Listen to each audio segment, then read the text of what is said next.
드리겠습니다. 에베소서 1장 23절 말씀, 제가 가진 신약 성경 311쪽 되겠습니다. 하나님의 말씀 받들어 읽겠습니다. 교회는 그의 몸이니 만물 안에서 만물을 충만하게 하시는 이의 충만함이니라. 아멘. 엊그제 부흥성에 시작된 것 같은데 엊그제는 맞네요. 지금 엊그제입니다. 지난 금요일부터 우리 하나님께서 참 저희 교회를 또 사랑하셔서 또 귀한 목사님 보내주셔서 정말 참 집회 때마다 정말 주옥과 같은 말씀을 내려주셨습니다. 하나님의 은혜가 너무나 감사한 시간들이었죠. 오늘 이제 저희들 이제 부흥성의 이제 마지막 시간이 되었습니다. 참 목사님 또 아쉬운 또 마지막 설교 듣게 되는데요. 우리 또 귀한 목사님 오늘 말씀 주실 때에 우리 모두에게 정말 귀한 또 능력이 되고 힘이 되시기를 주의 이름으로 축복합니다. 우선 나오실 때에 우리 하나님께 한번 할렐루야로 오른손으로 할렐루야 한번 외치겠습니다. 할렐루야. 감사합니다.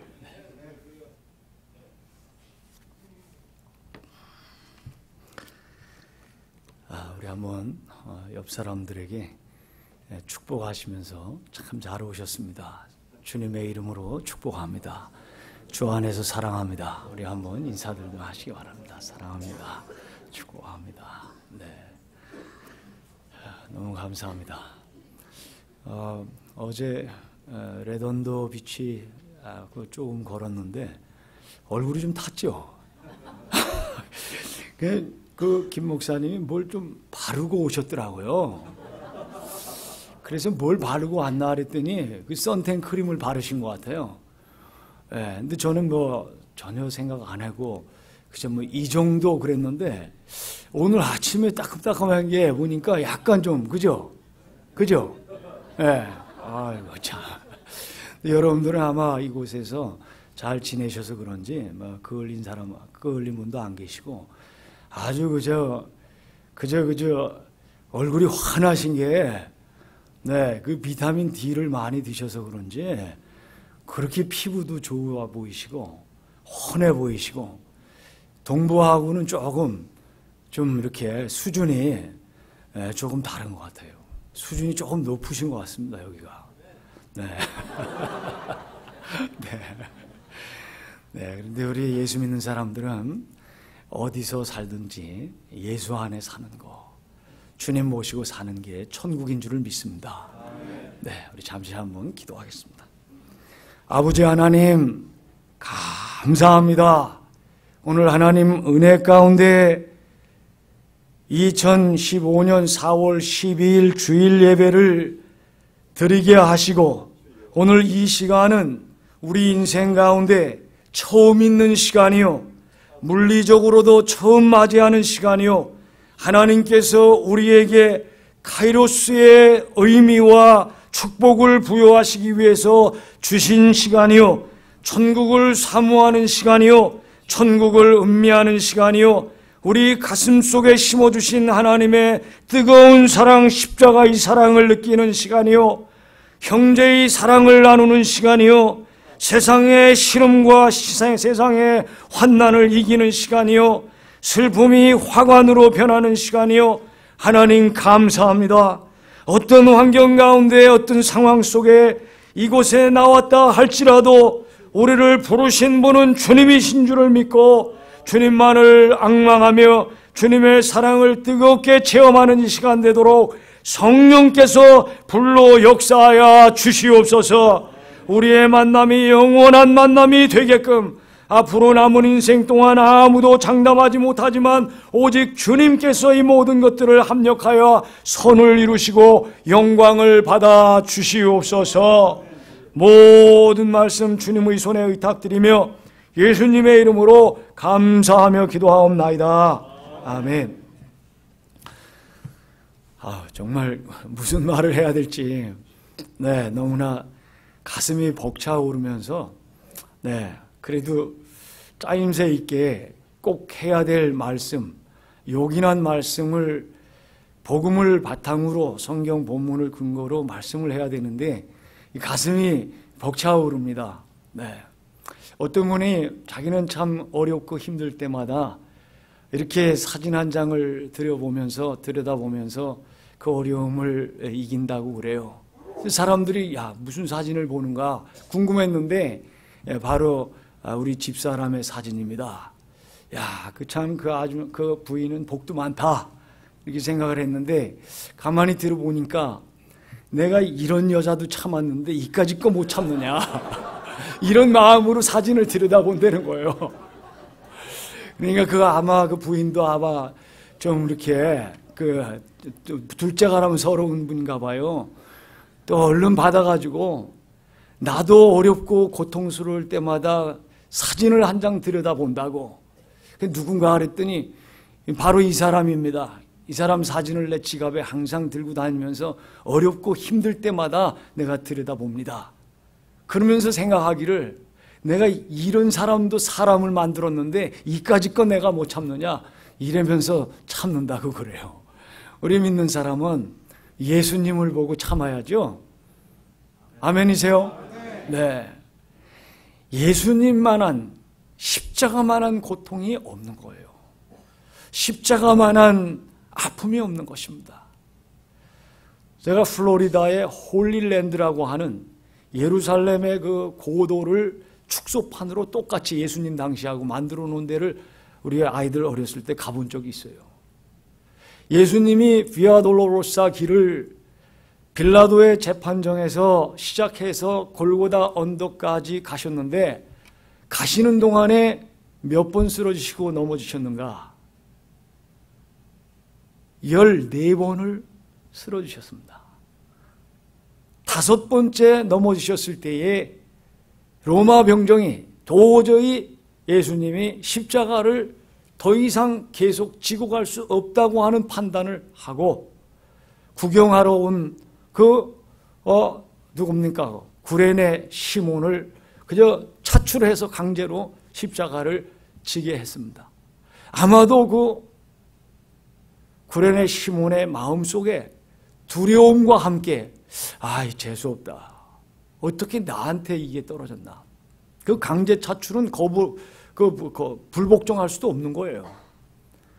그랬지만은 그 비아 돌로로사 길을 십자가를 지고 가는 동안에 예수님의 고난과 예수님의 인품과 예수님의 그 모든 것들을 눈여겨볼 때에 하나님의 성령께서 교통하시며 역사를 하셔가지고 구레네 시몬의 마음속에 믿음을 주셔서 그리고 그 예수 그리스도를 구주로 믿게 되므로 참으로 기둥 같은 일꾼으로 쓰임받았던 기독교 역사를 우리가 알고 있습니다.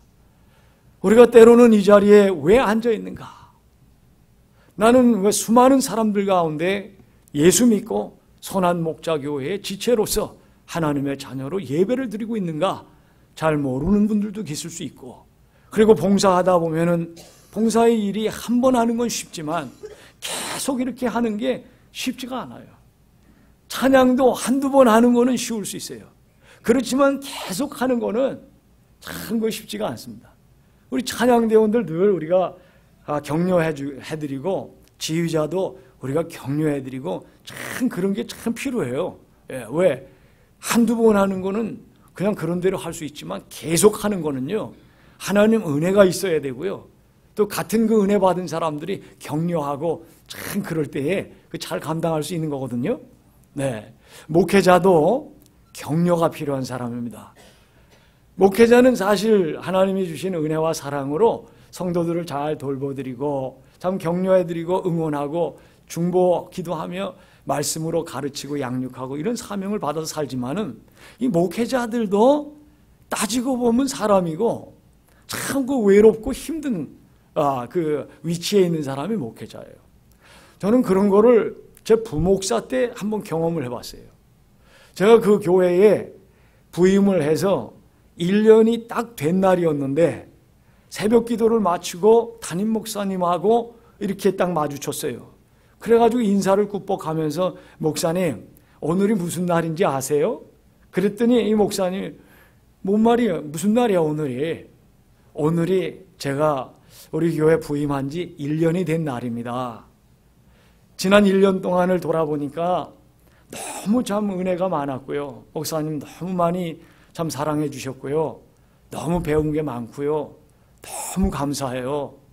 저는 제 느낀 그대로 그 말씀을 드렸는데 이 담임 목사님이 감동이 돼가지고 그냥 눈시울이 붉어지면서 어쩔 줄을 모르면서 이러면서 지갑을 꺼내더니만 있는 돈 없는 돈 캐시를 탁 꺼내가지고 세보지도 않고 책 한 권 사봐 그러면서 얼른 그 자리를 모면하는 걸 보면서 그때 제가 느낀 게 목사님도 정말 그때 그 교회가 작년에 한 600~700명 되는 큰 교회였어요. 지금은 4,000명 되는 교회가 됐어요. 필라델피아 영생교회 말씀 나는 건데, 그런데도 그 얼마나 그 외롭고 위로가 필요했다고 하면 그 부목사가, 젊은 부목사가 하는 말 한마디 때문에 감동이 돼가지고 그랬는가. 그거 생각할 때 참 여러분들이야 우리 담임 목사님을 잘 위로하시고 격려해 주시는 분들인지 알지만은 우리 지휘자 우리 선생님도 그렇고 우리 대원들 또 봉사하느라고 앞장서 계신 분들 우리 서로 격려하고 서로 사랑하고 그럴 때 하나님이 더 기뻐하시고 축복하시는 줄을 믿습니다. 네, 이것이 예수 믿는 사람들이 이 땅에 살아가는 삶의 하나의 그 노하우지요. 예, 그런 거 없으면은 참 메말라요. 믿는 사람이 까딱 잘못하면은 믿지 않는 사람보다도 못한 말을 할 수가 있어요. 그런데 이 한 가지 기억하고 십자가 사랑을 간직하고 살면은 거칠고 험한 세상에서도 풍성한 삶을 산다고 저는 확신하고 있습니다. 세계에는 크고도 작고 작고도 큰 나라들이 얼마든지 있습니다. 2014년도 1인당 GDP가 제일 높은 나라가 룩셈부르크하고 카타르더군요. 그 국내 총생산 말하는 건데 룩셈부르크와 카타르가 10만 달러가 넘어요. 그리고 3위가 노르웨이인데 9만 9천 달러, 4위가 스위스인데 7만 8천 달러, 미국이 4만 9천 달러예요. 그리고 한국은 2만 3,679달러입니다. 이스라엘은 어떤가? 이스라엘은 인구가 지금 한 800만 명 됩니다. 그러니까 소련 연방이 무너졌던 1990년대만 해도 이스라엘은 한 600만 분이 안 됐어요. 그런데 지금 인구가 800만 돼가고 있어요. 그리고 계속해서 늘어나고 있습니다. 유럽에 사는 많은 유대인들이 지금 IS의 범람과 그 잔혹한 행동들 때문에 타격이 돼가지고 본토로 돌아가는 운동이 지금 많이 일어나고 있어요. 그래가지고 이스라엘의 인구가 800만 명이나 될 뿐만 아니라 이스라엘 사람들은 자기네들이 지금 인구가 800명 됐다 이렇게 생각을 하지 않습니다. 그 사람들은 우리 인구는 1400만 명이 넘는다 이렇게 생각해요. 왜 그런지 아십니까? 할로코스트 때 600만 명이 그야말로 대학살을 당했는데 그 죽은 사람들을 죽은 걸로 생각하지 않아요. 아직 우리와 함께하는 사람이라고 생각하고 있습니다. 그래서 1400만 명 이상이라고 하는 자부심을 가지고 있을 뿐만 아니라 이스라엘 사람들은 어떤 자부심을 가지고 있냐면 전 세계 우주의 중심이 지구인데 그 지구의 중심이 이스라엘이다 하는 자부심을 가지고 살아요. 이스라엘의 중심은 어디냐? 예루살렘. 예루살렘의 중심은 어디냐? 성전. 성전의 중심은 무엇이냐? 지성소다. 지성소의 중심은 뭐냐?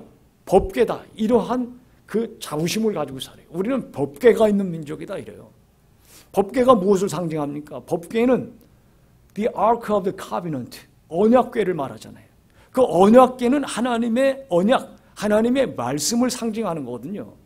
그런데 참 재미난 거는 그 하나님의 언약, 하나님의 말씀을 평생 연구하는 그런 사람들이 거기 보수파, 이렇게 그 까만 옷 입고 이렇게 그 수염도 기르고 이런 사람들이 있어요.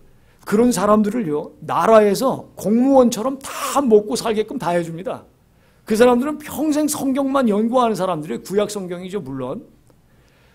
그런데도 불구하고 전 세계에서 인구 비례당 제일 많은 선교사를 파송하는 나라가 한국이고 선교사들이 세계 각국에 퍼져가지고 뭘 하겠어요?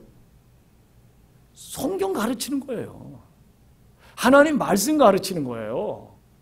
그런 사람이 인구 비례당 보면은 한국이 세계에서 2등이라고 하는 것을 알 수가 있습니다. 2005년도 통계에 보니까 10,000명 이상 선교사 파송 국가들이 세계에 11개 나라가 있어요. 그 중에 한국은 2014년 말 현재 170개국에 26,677명의 선교사를 파송을 했습니다. 대단히 많은 숫자예요. 유네스코에서 이 어문학자들이 있어요. 그 링귀스틱 분야에서 공을 세운 사람들에게 상을 주는 게 있는데 그 상의 이름이 킹 세종 어워드예요. 킹 세종. 어디서 많이 들어보셨죠? 우리나라 세종대왕이에요. 세종대왕 이름을 따가지고 이 어문학에 공헌을 한 사람들에게 상을 줍니다. 2006년도 1월 달에 중국 국무원 산하 사회과학원에서 한국의 국력을 세계 9위다 이렇게 평가를 했습니다. 모든 그 분야를 다 망라해가지고. 인천공항 시설과 서비스는요 세계 1위입니다. JFK에서 이번에 다이렉트를 타고 제가 왔습니다만은 JFK 공항은 제가 1983년도 4월 달에 이민 왔는데 그때나 지금이나 똑같은 것 같아요.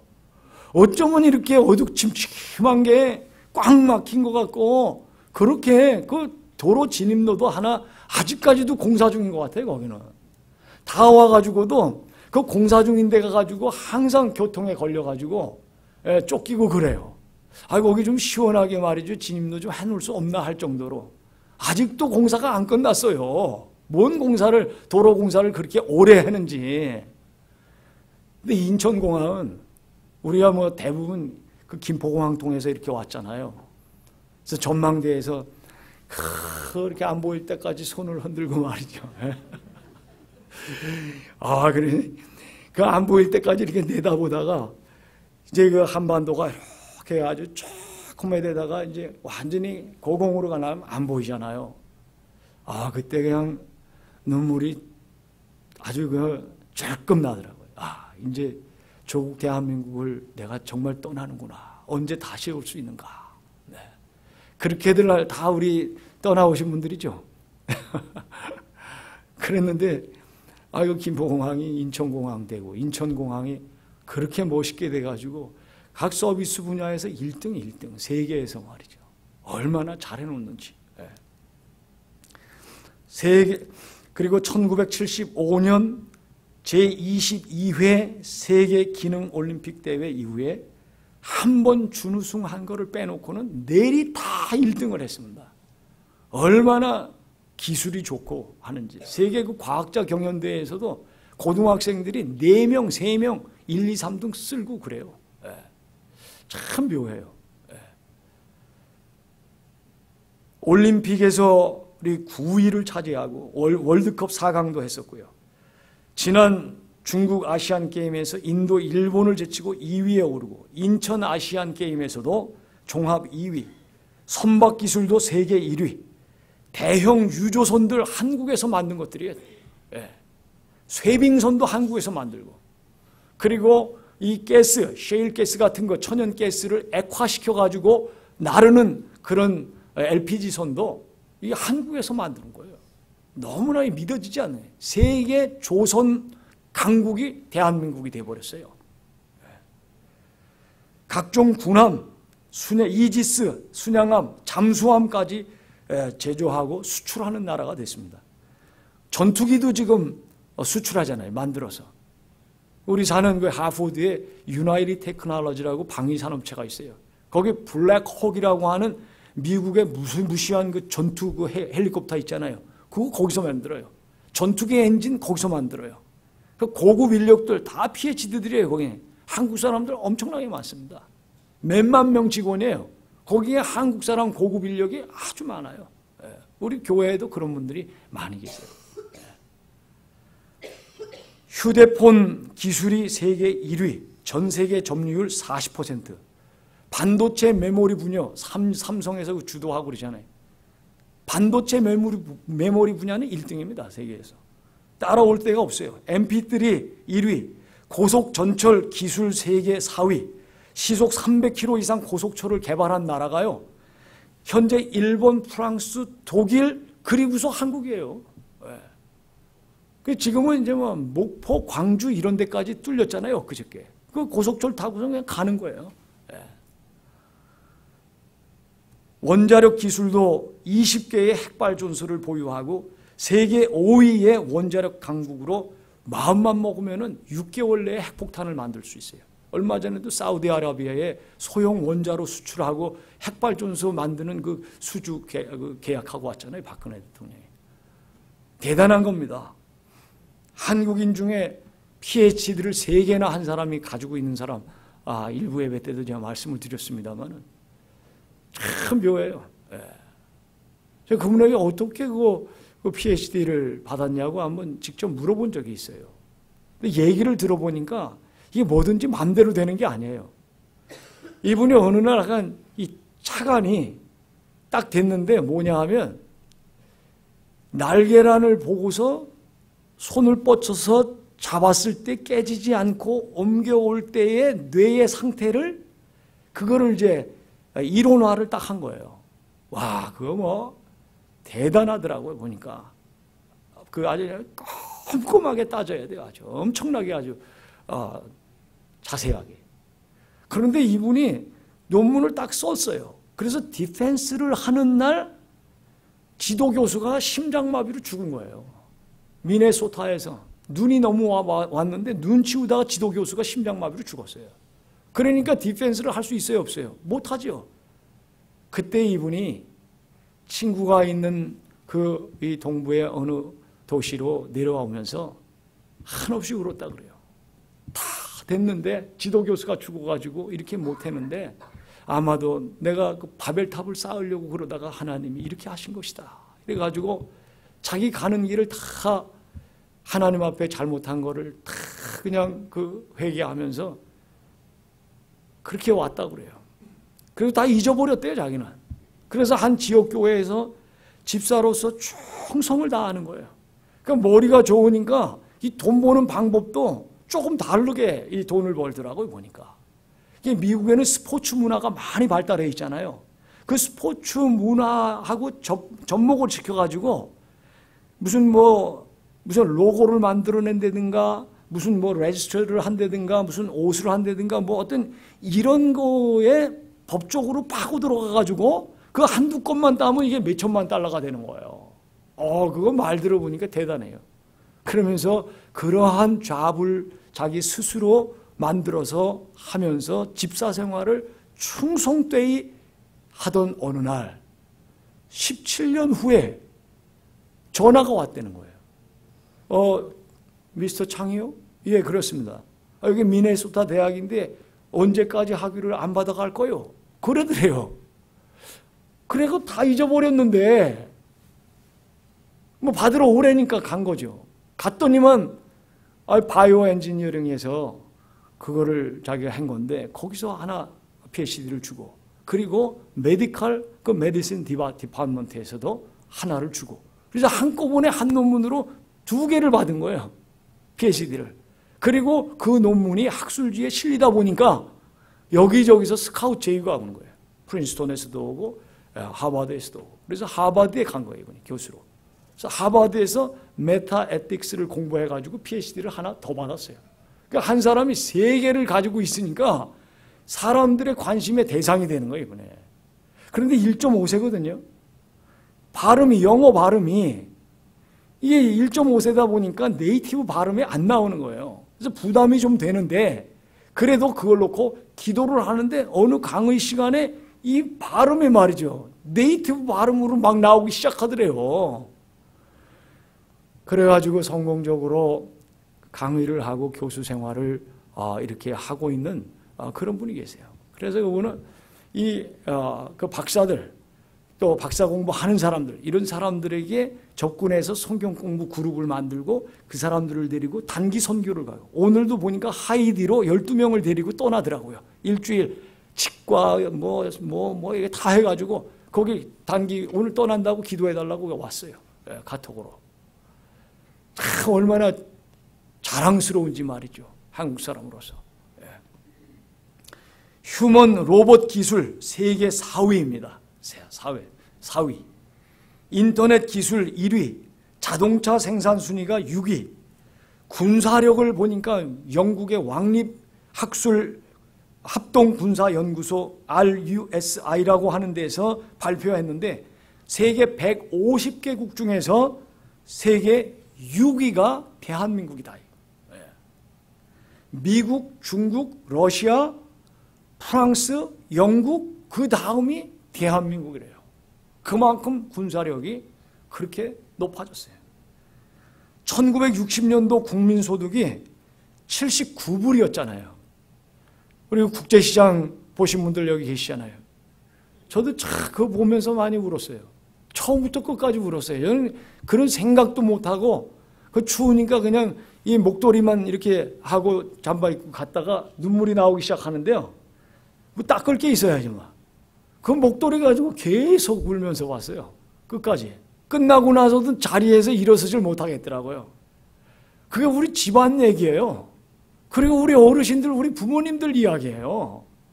그러니까 그 속에서 제가 죽지 않고 살아서 미국의 한 영화관에서 그 스토리를 이렇게 보니까 제 마음속 깊은 곳에 자리 잡고 있었던 어떤 그 서러움, 어떤 한국인으로서의 어떤 그 아픔, 그 역사의 뒤안길에서 일어났던 수많은 일들이 다 잊어버리고 있었는데 그런 게 막 살아나면서 그냥 저거 우리 엄마 얘기 아니야, 우리 형 얘기 아니야, 우리 누나 얘기 아니야. 서독에 간호원으로 갔었거든요. 우리 형도 그 월남전에 맹호부대 소대장으로 갔었고 우리 얘기예요. 그 정말 눈물 나더라고요. 그런데 이제는 NGO를 세워서 세계 각국에 보내가지고 어려운 사람들 도와주고 우물을 파주고 양돈 기술, 양계 기술 공부하는 거 이런 거 다 공짜로 가르쳐주고 거기에는 어김없이 선교사님들이 계시고 얼마나 참 우리가 원조를 받던 나라가 피원조국에서 원조국이 된 나라가 OECD 국가 중에 하나라 그러잖아요. 우리나라. 우리 한국 민족에게 뭔가가 있는 거죠.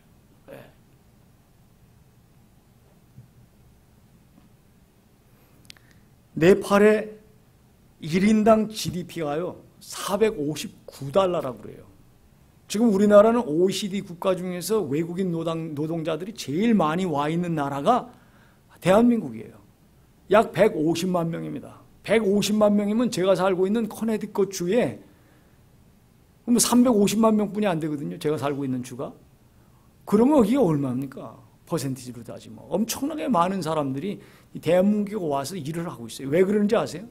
네팔 경우를 보니까 GDP가 459달러인데 한국의 최저임금 시간당 4,100원에 하루 10시간씩 25일을 일할 때 매달 100만 원씩을 번다는 거예요. 그러면 1년이면은 1,200만 원 이상을 벌 수 있는데 이 1,200만 원이라고 하는 돈은 네팔에서 20년 동안을 꼬박 저축을 해야 모을 수 있는 돈이라는 거예요. 그 돈을 한국에서 벌려면 1년이면 번다는 거예요.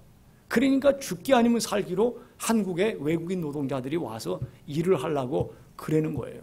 그러니까 뭐 부작용도 많고 뭐 그렇죠. 예. 그래서 한국 여자 만나가지고 결혼도 하고 말이죠. 어떤 그 블랑코라고 하는 그 외국인이 한국 여자를 만나가지고 목사님 그거 얘기해 주셨어요? 블랑코? 예? 기억이 안 나요? 예. 그래요. 한국 여자는 또 이렇게 살림을 잘해내는 것처럼 이렇게 보이잖아요. 안 그런가요? 저는 우리 와이프 만났을 때 살림 잘할 것 같다 하는 마음이 딱 그 첫인상이 들더라고요. 그래서 나의 부족한 부분을 딱 채워줄 수 있는 여자다. 그 처음 만났을 때. 그래가지고 하여간 그 직감이라는 것도 무시 못하겠더라고요. 지금까지 참 하나님 은혜 가운데서 잘 살고 있습니다만은. 한국 여자를 만나가지고 이렇게 사는 거예요, 행복하게. 근데 문제가 뭐냐면 한국말이 이게 좀 어려운 것들이 좀 있는 거예요. 직장 생활을 하는데 그 직장의 상사가 어느 날 점심 식사를 하고 나서 계피사탕 하나 먹을래? 그런 거예요. 그랬더니 깜짝 놀라요. 이거 소피기를 가지고서 국을 끓이고 이러는 건 알지만은 계피로다가 사탕을 만든다는 거는 자기는 그래서 나 계피는 안 먹습니다. 그랬더니만 이 상사가 또 하는 말이에요. 그러면 눈깔 사탕 먹을래? 그래. 아니 누구 눈깔이에요? 그래. 아유 과장 거 하나 내가 빼왔어. 과장 눈깔을 빼왔다는 말을 듣고서 이 양반이 놀라 자빠졌다는 거예요. 그러니까 이분이 또 하는 말이 자네 요새 너무 기운이 없어. 기운 좀 차려야 되겠어. 우리 집에 내장탕 좀 먹으러 가자고 그랬대요. 그 누구 내장이냐 그러니까 우리 마누라 내장탕이지 이래가지고 까무러쳤다는 얘기가 있어요. 우스갯소리입니다만은 외국인 노동자들이 한국에 워낙 많다 보니까 뭐 수많은 일들이 많이 일어납니다. 그래도 그들이 한국에 온 이유는 한국이 옛날의 한국이 아니라는 것을 알기 때문에 오는 거예요. 이같이 단기간에 우리 대한민국이 발전한 이유가 어디에 있느냐? 그거죠. 그래서 이것을 연구하는 사람들이 있어요. 학자들 가운데. 2012년도 5월 10일에 뉴욕 퀸즈 플러싱에 이 YWCA 그 34회 연례 만찬 모임이 있었는데 그때 주강사로 누가 초청을 받았냐면 심은경 씨가 초대를 받았어요. 심은경 씨는요, 캐서린 스티븐스, 주한 미국 대사를 지낸 여성, 한국 이름이 심은경 씨예요, 이분이. 그분이 그 충남 서산에 평화봉사단원으로 와가지고 한국 근대화를 눈으로 다 목격한 사람이에요. 나중에 대사까지 됐으니까. 대단하죠? 한 미국인 여성이. 그분이 그 연례만찬 거기서 그 연설한 것이 신문에 좀 나온 걸 제가 봤어요. 근데 그 신문에 이런 말을 했어요. 이분이. 저는 한국인들의 하면 된다 정신을 좋아합니다. 이거 한국말로 아니고 유창한 한국말로 지금. 50년 전 세계 최고 빈곤 국가 중 하나였는데 경제 대국이 된 것은 바로 이 하면 된다는 정신이 있었기 때문이라고 생각합니다. 그러면서 자기는 가끔 한국 사람으로 태어나는 꿈을 꾼다는 거예요. 한국인의 정신이 발전의 이유라고 한 외국인이 보더라고요. 근데 북한을 보면은 저는 꼭 꼭 그런 게 아니다. 그렇게 하려고 그러는데 북한은 하는 것마다 안 되는 거예요. 정말. 나중에는 너무나 안 돼가지고요. 그냥 그 퇴비 모으는 운동 있죠. 퇴비. 그건 뭐 우리도 했잖아요. 새마을 운동할 때. 퇴비로 안 되니까 인분을 모으는 운동을 했대요. 그 생각해 보세요. 인분이 좋다고 그래가지고 인분을 한 사람당 얼마씩 내야 되는데 먹을 것이 있어야 인분이 나오죠. 이것처럼 비참한 것도 없더라는 거예요. 정말. 그 운동을 했는데 그래도 억지로 그걸 했는데 제일 좋다고 하는 사람의 그 인분을 써서 했는데도 농작물이 안 됐어요. 그러니까 또 연구를 해가지고 나온 게 뭔지 아세요? 땅을 1m 깊이로 파는 운동을 했대요. 1m 안에 있는 땅을 뒤집어 엎어서 경작을 해야 이 땅이 좋은 땅이 된다 그래가지고 전국적으로 1m 파기 운동을 했대요. 야, 난 그 탈북자 전도사님이 그 얘기를 하는데 눈물 나더라고, 정말. 야, 힘도 없는 사람이 그 한 번 파는 것도 있는데 1m씩을 파가지고 이 땅을 뒤집어 엎는 운동을 전국적으로 했는데 결과는 어떻게 됐을까요? 안 된 거예요. 암만 해도 안 되는 거예요. 그래서 대한민국을 하면 된다는 정신 때문에 대한민국이 발전했다 이렇게 보는 거는 부분적으로는 맞을 수 있지만 그렇지 않아요. 북한은. 우리나라의 그 원로 교수 중에 이어령 교수님이 계시죠. 그 따님 때문에 예수를 믿게 된 사람이지만은 되게 그런 분도 예수 안 믿어요. 정말 그분 철저한 무신론자였어요. 근데 지금 예수 믿어요. 따님의 그 고난을 통해서 예수 믿고 세례 받았죠. 근데 그분이 이런 얘기를 해요. 한국인만이 가진 DNA가 있다. 그건 틀림없이 있긴 있어요. 세계적으로 환경 문제가 그 지금 많이 그 문제가 되고 있잖아요. 그런데 한국인만큼 자연을 사랑했던 민족이 없다는 겁니다. 그래서 집신을 만들 때에도 얼기설기 만들어가지고 그 알 까놓은 거를 이렇게 보호하고 또 적당히 이렇게 낡으면은 버려서 자연에 돌아가게 하고 거름이 되게 하고 또 새끼 밥도 먹기 힘든 그런 때에 고수래 그러면서 먹을 거를 그 산에서 버리잖아요. 짐승이 와서 먹는 거예요, 그거다. 그리고 우리 감나무 있잖아요. 감을 다 따고도 서너 개는 꼭 남겨둬요. 그거를 까치밥이라고 불렀다고요. 까치가 와서 먹으라고. 작년에 서울에 갔는데 거기가 방배동 어딘데요. 방배동 뒤에 프랑스 마을이 있고 거기 공원이 있어요. 그 참 요긴한 그 공원이더라고요. 도심 한가운데 산이 이렇게 야트막한 산이 있고 공원을 탁 했는데 거기 감나무들이 있어요. 다 감이 떨어지고 다 따먹었는데 몇 개가 그대로 있더라고요. 제 마음 같으면은 흔들어서 저거 따먹고 싶은 마음이 들더라고요. 제 마음에는. 한국에 왔으니까. 그런데 안 했지만은 까치밥으로 남겨놓은 거예요. 한국 사람들에게 그런 마음이 있다는 거예요.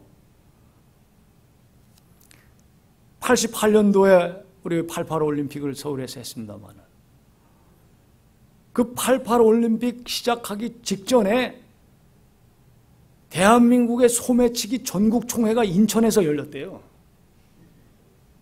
그래가지고 이게 또 무슨 일을 저지르려고 하는가 아주 초비상이 돼가지고 경찰이 비상이 걸렸어요. 그리고 정보원 하나를 거기다 총회에 집어넣어놨는데 이 정보원이 그 총회, 소매치기 총회 하는 걸 보고 감동을 받고 왔다는 거예요. 왜냐하면은 이 소매치기 그 두목이 사회를 보면서 이번에 우리나라에서 88 올림픽을 하게 됐는데 외국인 관광객들에게 이 손대는 사람은 우리 소매치기 세계에서 영원히 퇴출이다. 이런 결의를 했다는 거예요. 이어령 교수가 청년 때 말이죠. 그 명동에서 의연금 모금 운동을 한 적이 있대요. 그런데 그 명동에 유명한 다리 없는 그 상위군인인지 거린이 그 모금 운동 하는데 구걸하러 오더라는 거예요, 기어서. 그래서 속으로 이런 데까지 구걸하러 오는가 실망감과 부담을 갖고 있는데 그게 아니고 이 거린이 그날 구걸한 거 전부라 그러면서 의연금 박스에 집어넣더라는 거예요. 그거를 보고 청년 이어령이 우리나라는 망하지 않는다. 우리 민족은 망할래야 망할 수가 없다. 그렇게 자기 마음을 먹고 꿈을 키웠다 그러더라고요. 그러면서 이분은 한국의 발전상의 그 배후에 한국인의 DNA가 있다 이런 얘기를 하는 거예요. 근데 저는 목사로서 그건 부분적으로 맞을 수도 있다 하지만 우리나라에 우리 조선시대를 보십시오. 사색당파, 지금 징비록이라고 하는 역사 드라마가 나오는데 그거 보면 어때요 여러분? 혀를 차지 않습니까? 소론, 노론, 동인, 서인 해가지고 전하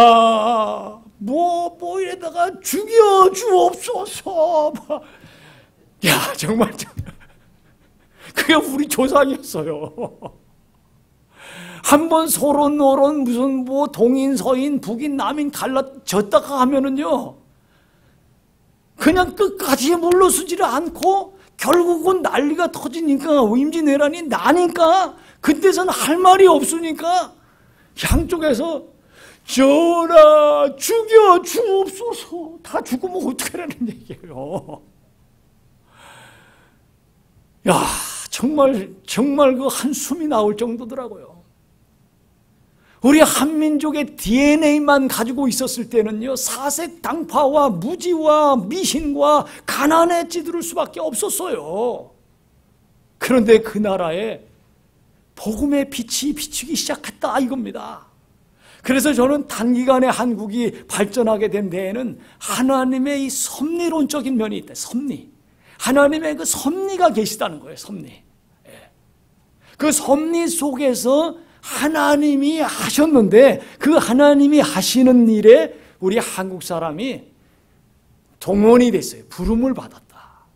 그래서 우리는 감지덕지 생각하고 감사하게 생각하고 세계 선교에 우리가 동참하고 있는 거라고 저는 생각을 해요. 중국 화교가요 세계에 6천만 명이 흩어져 있습니다. 특별히 동남아시아에 집중되어 있어요. 사람들이. 동남아시아에 우리 선한목자교회 선교사님들도 몇 명 계신 거를 봤습니다만 우리 선교사님들 많이 계세요. 근데 그 화교만 선교하는 선교사님도 계세요. 말레이시아에. 얼마나 이 화교들이 그 물권이 경제권이 센지.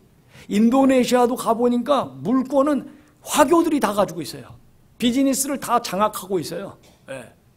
제가 그 케냐를 가고 케냐 갔다가 돌아오면서 인도 사람이 옆에 탔어요. 근데 그 인도 사람이 말하기를 나이로비도 중국 사람들이 경제권을 많이 가지고 있습니다. 그리고 인도 사람들도 많이 가지고 있습니다. 그런 얘기를 하더라고요. 근데 이 화교들이 여러 가지 비즈니스를 하지만 제일 많이 하는 비즈니스가 식당이에요. 제일 고급 식당 인도네시아에서 화교가 하는 거예요. 말레이시아 제일 고급 식당 화교가 하는 거예요. 싱가포르에서 제일 고급 식당 화교가 하는 거예요. 대단합니다. 규모가. 엄청나요. 싱가포르 같은 데 보면은 고추 수십 층 빌딩 위에요. 대형 배를 이렇게 만들어 놨어요. 그럼 보기만 해도 참 저런 게 있나. 싱가포르에 고층 아파트들이 많이 있는데요. 고층 아파트를 다 연결시켜 놨어요. 조깅 루트로. 그리고 그 나무를 갖고 꼭대기에 심어놨어요. 그러니까 공중에서 공원에서 조깅하는 거예요. 그런 나라에도 최고급 요정이나 이런 게 화교가 하는 거예요. 근데 한국 사람들은요, 세계 곳곳에 퍼져 있잖아요. 가면은 뭐부터 해요? 예배 드리고 교회 세우는 일을 하는 거예요. 우리 한국 사람들이. 여러분, 교회 세우는 것이 그렇게 쉽습니까? 없어요. 못 세우는 거예요. 교회를 그냥 못 세워요. 교회는요, 희생이 있어야 되고요. 눈물이 있어야 돼요. 희생 없이 눈물 없이 교회를 세울 수가 없습니다. 그런데 한국 민족에겐 뭐가 있어요? 눈물이 있는 거예요.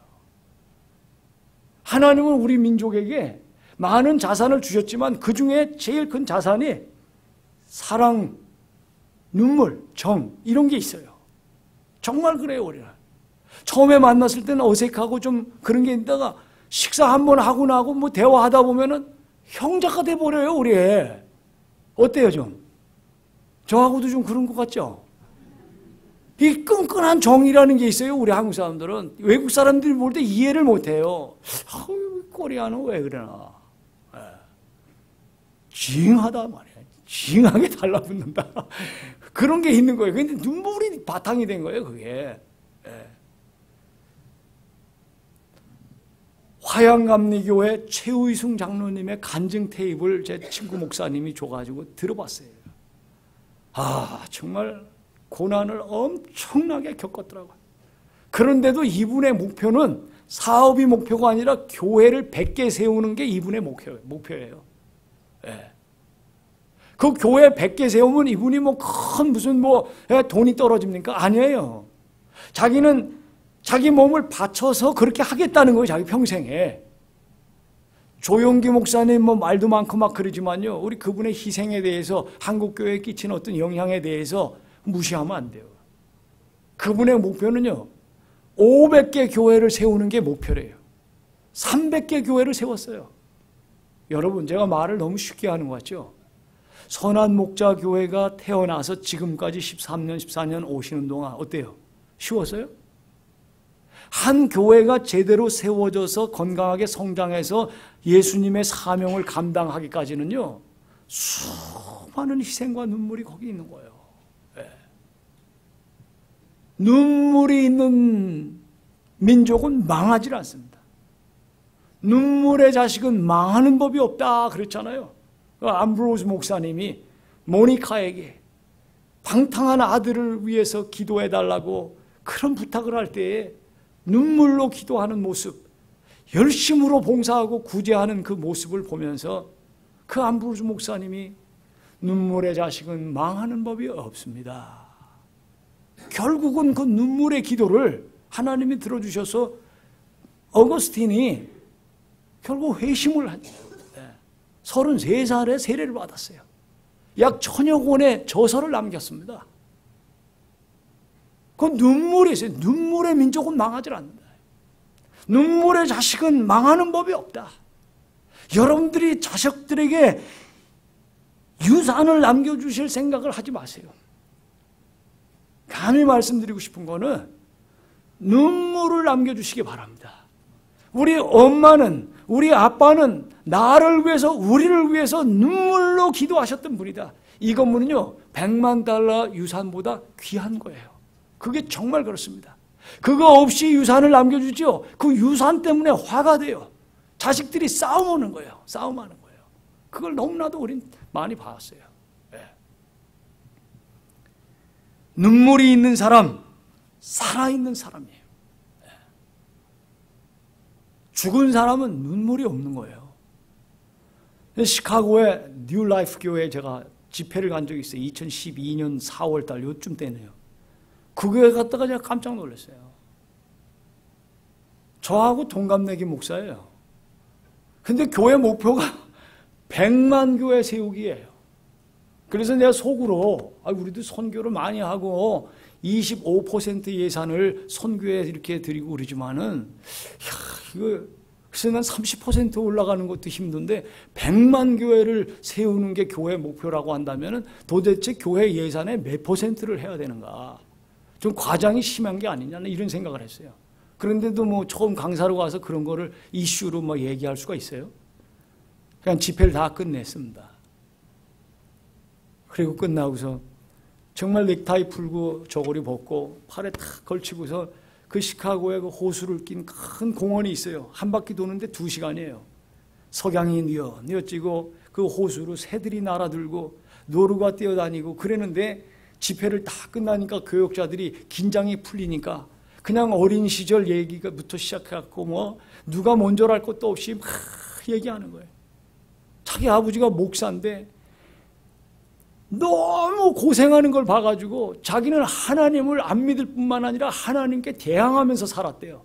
그래가지고 우리 아버지 마음 속상하게 하고 이러는 사람이 있으면 교인이고 장로고 권사고 아무것도 안 보였대요. 술 마시고 담배 피면서 교회 앞에 딱 버티고 서가지고 그런 사람이면 그냥 아버지를 위해서 그냥 자기가 싸우고 이렇게 반항하면서 컸대요.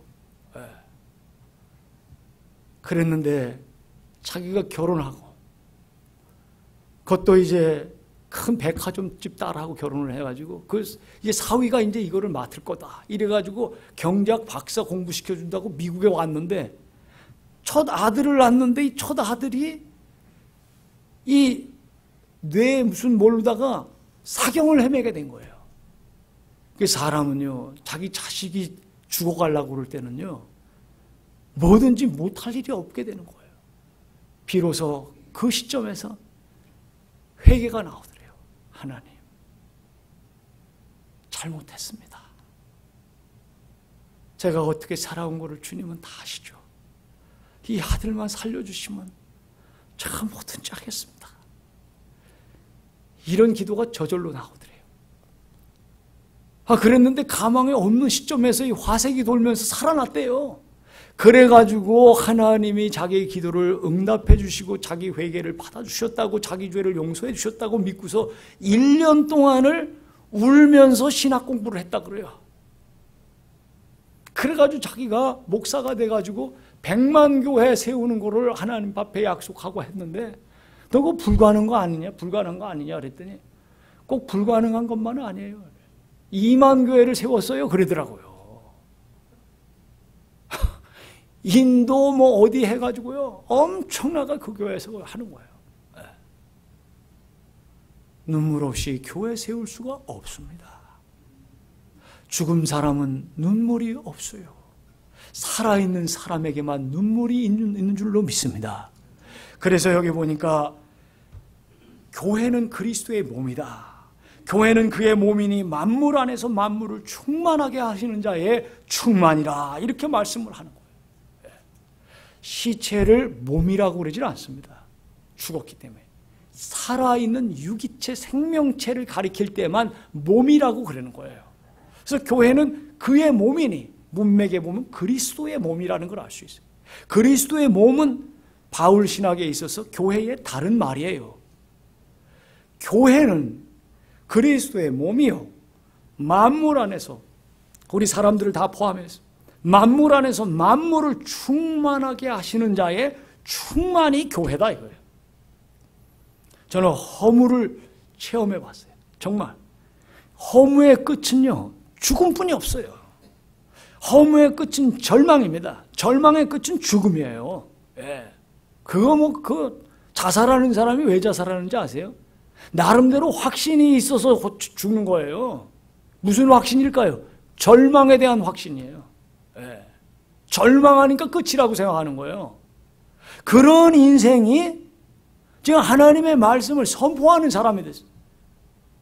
저는 정말 충만합니다. 가진 거 없고 내세울 게 없지만은 예수 믿는 거 하나로, 하나님의 복음을 전하는 사명 하나로 충만한 삶을 살고 있어요. 우리 아이들이 다 아빠 존경한다 그래요. 아빠 아주 사랑해요. 그래요. 우리 와이프도 가진 거나 뭐 갖춘 거 이런 거 하면은 비교가 되니까 뭐 그렇지만은 난 당신 씩씩하게 사는 거 보면 난 존경스러워. 그래, 그러면 어때요, 여러분? 너무 감사한 거 아니에요? 한때는 허무한 인생이었어요. 한때는 소탈했어요.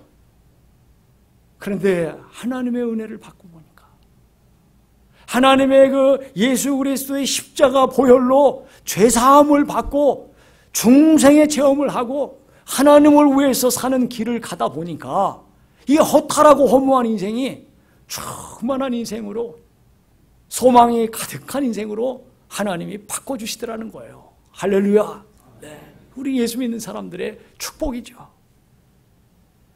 그래서 골로새서 2장 19절에도 보니까 온 몸이 머리로 말미암아 마디와 힘줄로 공급함을 얻고 연합하여 하나님이 자라게 하심으로 자라느니라 그랬어요. 무기체 바위덩어리 자라는 법이 없어요. 깎아서 없어지죠. 네. 그런데 생명체는 자라는 거예요. 저희 동네에 그 퓨리탄들의 그 묘지가 많이 있어요. 초기 정착자들, 그 퓨리탄들이 와서 살다가 돌아가신 그 묘지가 쫙 있는데, 저는 거기 갈 때마다 참 그 은혜를 받아요. 또 선교사님들 오시면 제가 거기는 꼭 모시고 갑니다. 왜? 은혜가 되기 때문에. 그 First Settlers Cemetery 이래가지고서 Old Burial Place 이래가지고 딱 돼 있는데 거기를 처음에 갔을 때에 보니까 이 묘비 돌로 다 묘비를 세워놨어요. 1700년대 그 1800년 대개 1700년대요. 묘비들이 세워놨는데 열을 맞춰가지고 근데 어떤 때는 이가 빠져 있어요. 이상하다. 여기 다 이렇게 열이 다 돼 있는데 어떻게 이가 이렇게 군데군데 빠져 있는가. 근데 어느 날 제가 알았어요. 왜 빠져 있는가를. 야, 그거 정말 묘비가 돌로 만들어 놨는데요. 200년, 300년 되다 보니까 이게 켜켜이 돼가지고 주저앉더라고요, 이게. 그러면서 후손들이 있는 사람들은요, 그걸 리프로덕션 해가지고 새로 묘비를 만들어 놨어요. 근데 후손이 없는 집안들은 돌보질 않으니까 이것이 켜켜이 돼가지고 주저앉으면서 그냥 흙이 되고 가루가 돼서 없어진 거예요. 자, 뼈하고 말이죠. 사람의 뼈하고 돌하고 치면은 뭐가 더 셀까요? 강도가. 예? 돌이 더 세죠. 돌도 풍상에 가루가 돼가지고 없어지는데 돌보다 약한 사람의 뼈는 어떻게 되겠어요? 없어지는 거예요. 오래되면요. 흙에서 왔으니 흙으로 돌아갈지어다. 그 말씀이 맞는 말씀이에요. 그럼 부활의 능력, 생명의 능력으로 주권적 역사를 따라서 어떻게 죽었든지 간에 예수 안에 잠자든 자들은 호련히 그 나팔 소리와 함께 살아나고 아직 주 안에서 살아있는 사람들은 변화를 받는 거예요. 그 영화체로 변화받는 거죠. 네. 그렇게 인생이 그런 거예요. 네. 그런 무기체들은 없어지고 이래놓지만 이 생명체만큼은 변화가 일어나는, 살아나고 자라고. 그래서 이 말씀이 온몸이 머리로 말미암아 마디와 힘줄로 공급함을 얻고 연합하여 하나님이 자라게 하심으로 자라느니라.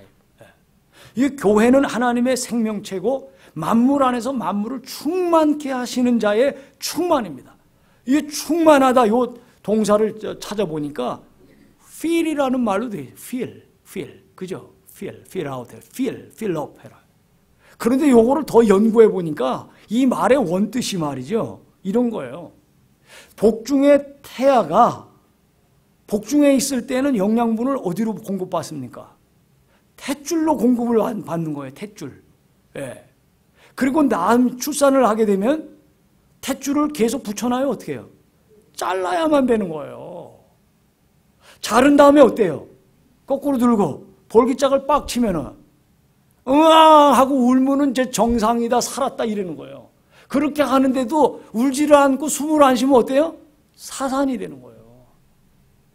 그때에 우리 몸의 호흡기관으로 처음으로 이 산소와 이런 것이 샥 돌면서 이게 생명체가 팍 되는 거예요. 네. 그것이 필이에요. 하나님이 우리를 성령의 숨결로 우리에게 진정한 생명을, 하나님과 분리되었던 우리의 죽은 영혼을 그렇게 살려주셔가지고 우리를 충만하게 하셔가지고 하나님의 충만함을 맛보게 할 뿐만 아니라 비어있고 허탈하고 허무한 인생들에게 이 충만을 전하고 나누도록 하시는 줄을 믿습니다. 네. 이게 너무 놀라운 일이에요. 여기에 생명의 신비와 존귀성이 있습니다. 생명의 주인이 내가 낳았지만은 생명의 주인이 따로 있는 거예요. 분명히 내가 낳았어요. 그렇지만 내가 주인이 아니에요. 그걸 필링을 안 해주신다고 하면, 그 호흡기관에 숨을 불어넣어 주시지 않으면 살 수가 없는데 어떻게 해요? 네. 생명의 존귀가 거기에 있는 거예요. 주인이 따로 있기 때문에. 네. 무엇으로 채우시는 겁니까? 생명으로 채우시는 거예요. 영으로 채우시는 겁니다. 눈에 보이는 존재 안에 눈에 보이지 않는 생명이 있어요. 살아있는 교회는 사람을 살리는 일을 그래서 누가 시키지 않아도 하는 거예요. 사람을 새롭게 하며 생명으로 채우는 일을 하는 것이 전도이며 선교인 것이죠. 그걸 누가 강요해서 하는 게 아닙니다. 은혜 받았기 때문에, 내가 충만을 받았기 때문에 흘러가도록 돼 있는 거죠, 그게. 그래서 우리 선한 목자교회는 정말 이 생명의 충만함 때문에 참 하나님의 생명이 흘러 넘쳐가는 그런 통로가 되시기를 주님의 이름으로 축원합니다. 그렇게 되다 보면 사람이요, 이 생명을 갖게 되죠. 생명을 갖게 되면은 사물을 보는 관점과 사물을 보는 그 해석의 능력이 갖추어지게 되는 거예요. 처음에는 그냥 육안으로 보는 거, 내 이성적으로 판단하는 게 전부인 줄 알아요. 그런데 은혜를 받고 생명의 체험을 받고 영으로 체험을 받게 되면 육안으로 보이는 게 전부가 아니고 그 뒤에 보이지 않는 하나님의 손이 감추어져 있다. 하나님의 뜻이 있을 거다. 이런 것을 헤아릴 수 있게 되는 거예요. 그래서 우리 살면은 사명 감당, 죽으면 믿져야 천국. 믿져야 본전이 아니라 우리는 본전 정도가 아니라 천국에 죽으면, 예수 믿는 사람은. 아멘이세요? 이게 대단히 중요한 거예요. 얼마 전에 한 분이요, 75세로 불과 지금 한 30분이 안 됐어요. 돌아가셨는데 이분은 참 좋으신 분이에요. 인자하시고 항상 그렇게 목회자한테 겸손하게 잘하시고. 근데 한 가지는 그분의 고집을 아무도 못 꺾는 거예요. 세례 받으라는 거. 세례를 받으라 그러면 고집이 딱 나오기 시작하는데 아무도 못 꺾어요. 아들 둘이 있는데 아들 둘이 그렇게 얘기를 하는데도 그냥 협박을 하는 거예요. 오히려 너 이놈의 자식 한 번만 더 그 얘기하면 난 죽을 줄 알아. 이런 식으로 협박을 했어요. 그런데 그런 분이 작년 땡스기빙 때 음식을 먹고 체했는지 여기가 진통이 왔대. 여기가 여기 명치 있는 데가 이상하다. 이런 적이 없었는데 건장하신 분이에요. 좋다는 음식은 뭐 가장 선호하고 찾아서 먹으시는 분이고 알려주는 그런 분이에요. 그걸. 병원에 진단을 받아보니까 간암 말기예요. 간암도 4cm까지 크기가 있을 땐 수술이 가능하대요. 근데 7cm가 됐다는 거예요. 그 간암의 그 종균이 간에서 시작됐느냐 어디서 시작됐느냐 이거를 또 검사를 했는데 보니까 종균이 간이 아니고 췌장이더라는 거예요. 췌장에서 시작한 것이 퍼져가지고 간까지 그렇게 된 거예요. 그래가지고 통증이 왔을 때는 이제 수술을 할 수가 없는 거예요. 이제는. 그러니까 의사 선생님이 그저 맛있는 거 먹고 싶은 거 다 드시고 그렇게 하시라고. 네. 저한테 전화가 먼저 왔어요. 신방을 좀 부탁합니다. 이분이 그럴 분이 아닌데 그래서 뭔가 해가지고 팍 손살같이 뛰어갔죠. 갔더니 그런 말씀을 다 하시는 거예요. 그래서 제가 말씀드렸죠. 이제 부친께서 이제 세례 받으셔야 됩니다. 이제 회개하셔야 됩니다. 참 저는 우리 부친을 좋아하고 존경했어요. 항상 인자하시고. 그렇지만 세례를 안 받음으로 말미암아 하나님의 일을 하는데 얼마나 지장이 많았고 난 세례 안 받았기 때문에 안 한다. 난 뭐 했기 때문에 뭐 해. 얼마나 많이 그랬습니까? 그것이 하나님 앞에 죄가 되는 겁니다. 지금이라도 회개하십시오. 그랬더니 회개합니다. 야, 사람이 그렇게 되니까요. 더 이상 고집을 안 세우더라고. 목사님, 다 회개합니다. 잘못했습니다. 이번 부활절에 꼭 세례 받읍시다. 그리고 지금 거동이 힘드시니까 케모를 받게 되고 그러니까요. 부들부들 떨려가지고 교회를 못 오세요. 좋습니다. 제가 주중에 일주일에 한 번 이상 꼭 올 때 그때 성경 공부를 하고 그리고 부활절에 공개적으로 증인들 앞에서 세례를 받읍시다. 네, 그렇게 하겠습니다.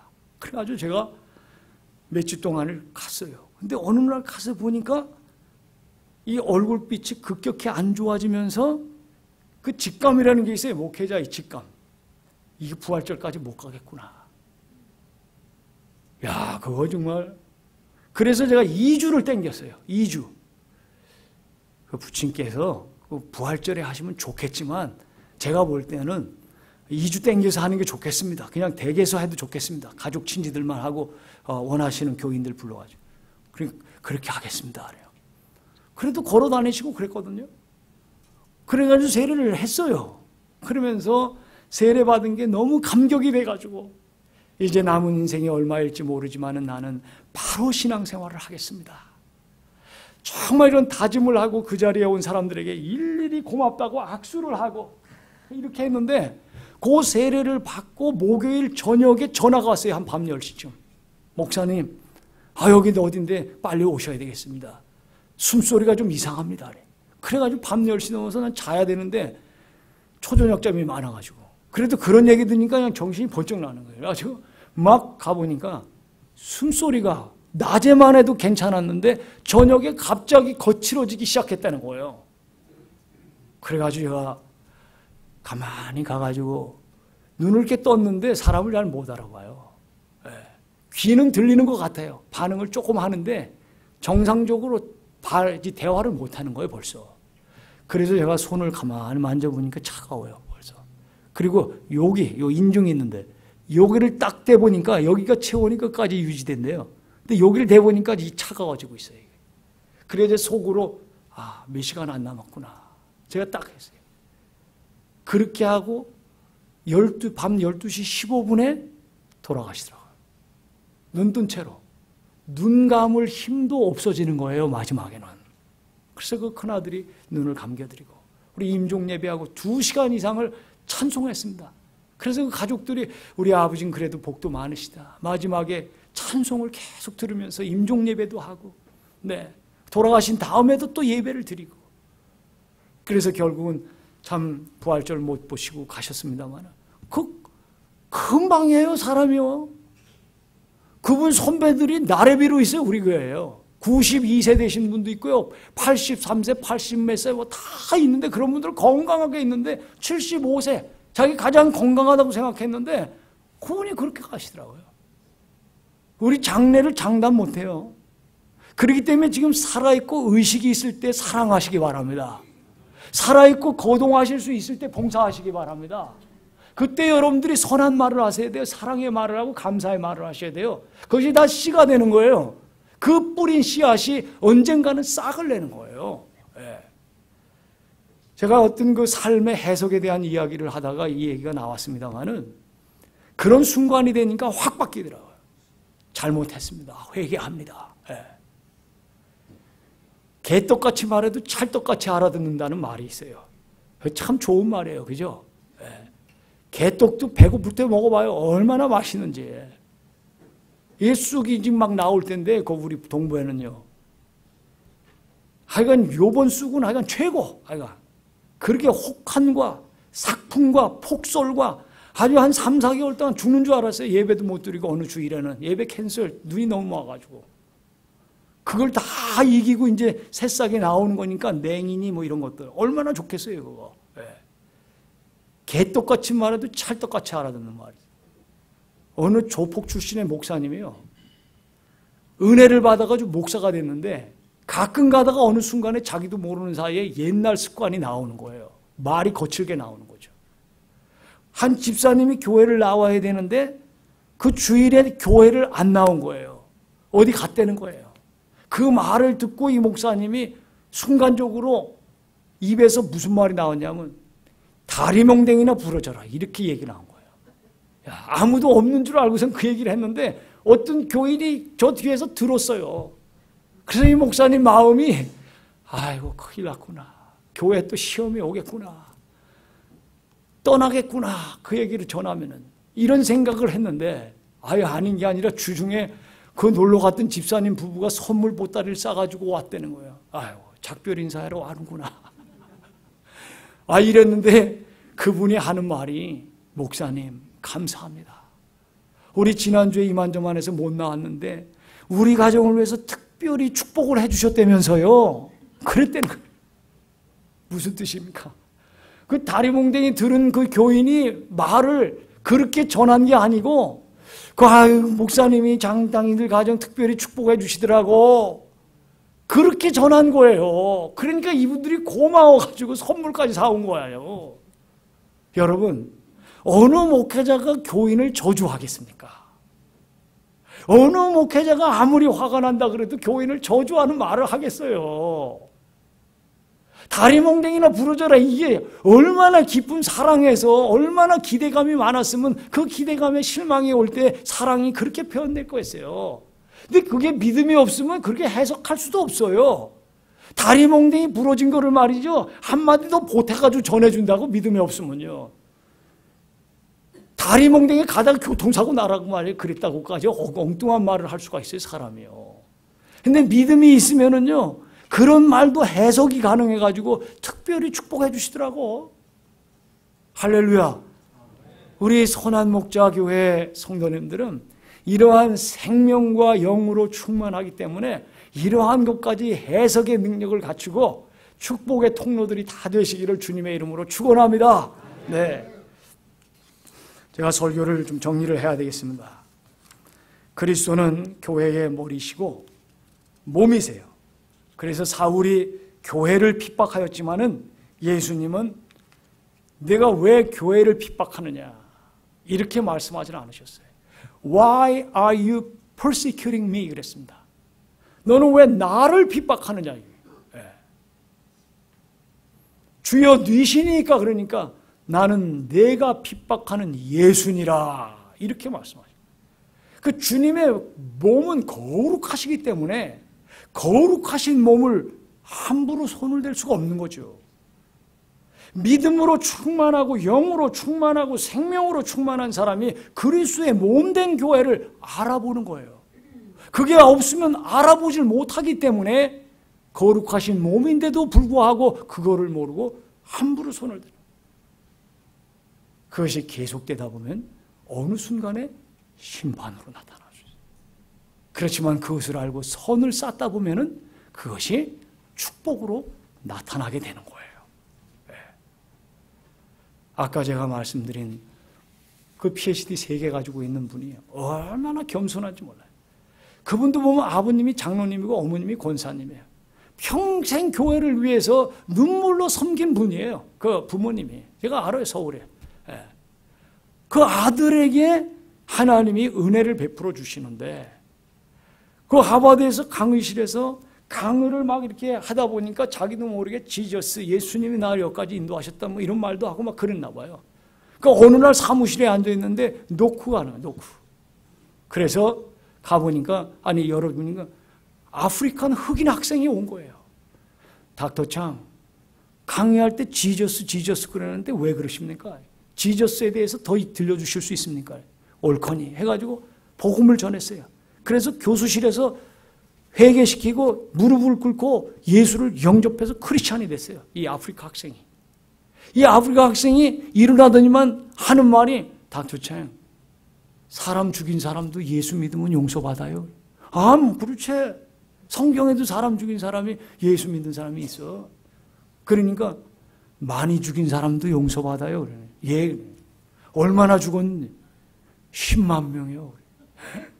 10만 명을 죽였는데 누군데? 그랬더니 우리 아버지요. 그러더래요. 아프리카의 시에라리온 대통령의 아들이에요.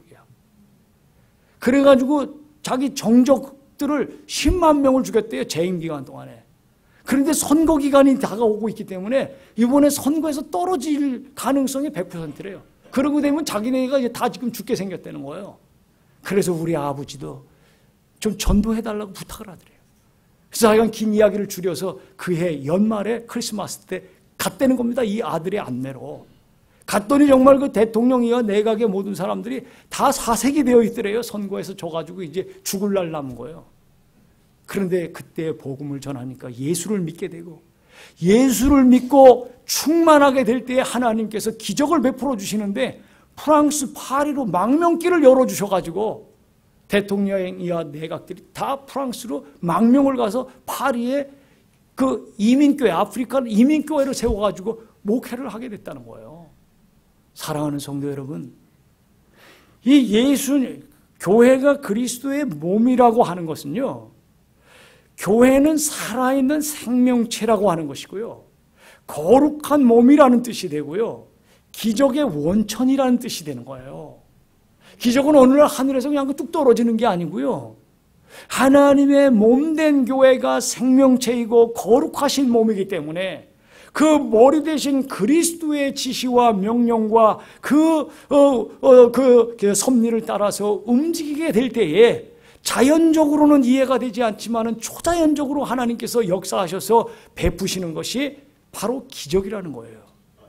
선한 목자교회는 그러므로 살아있는 교회이고, 이 살아있는 교회이기 때문에 지금까지도 하나님께서 불기둥으로 구름기둥으로 보호하시고 인도하셔서 여기까지 왔지만, 오늘과 남은 인생 동안에는, 남은 기간 동안에는 더욱더 불기둥의 역사, 구름기둥의 역사가 일어나서 살아있는 교회로 하나님께 영광을 돌리시기를 주님의 이름으로 축원합니다.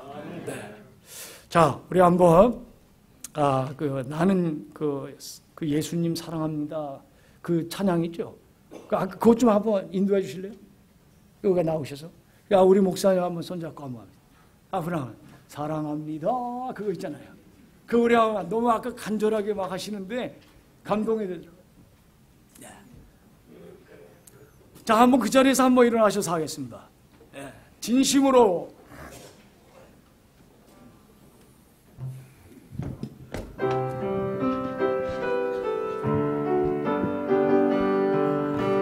사랑합니다 나의 예수님, 사랑합니다 아주 많이요. 사랑합니다 나의 예수님, 사랑합니다. 우리 두 손 들고 합니다.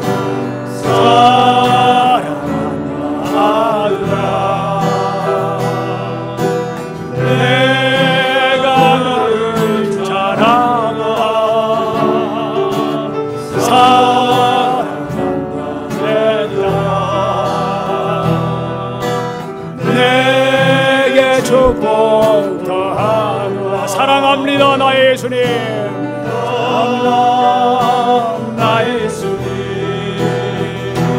사랑합니다 아주 많이, 사랑합니다 나의 예수님, 사랑합니다 아주 뿐이에요. 사랑한다 들어.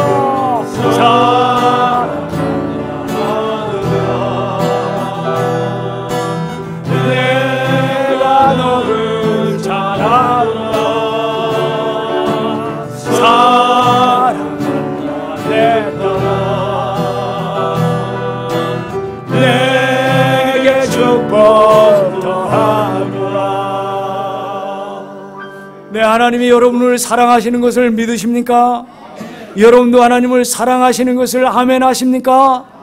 우리 그렇다고 한다면 우리의 신앙의 표출로, 우리 사랑과 신앙의 고백으로 이 시간 한번 두 손을 번쩍 들으시고, 살아있는 교회, 생명과 영으로 충만한 교회, 그래서 주님의 형상을 닮아 그리스도의 장성한 분량이 충만한 데까지 나아가는 하나님의 살아있는 교회, 선한 목자 교회 되기를 원하고, 이 마지막 시대의 마지막 남은 자들을 구원하는데 마지막 사명을 감당하는 교회가 되게 해달라고, 우리를 하나님 몸된 교회의 지체로 삼아주시고 사용하여 달라고, 우리 이 시간 두 손을 들으신 채로 주여 한번 부르짖으면서 간절히 합심 기도하시고 담임 목사님 매진 기도해 주시겠습니다.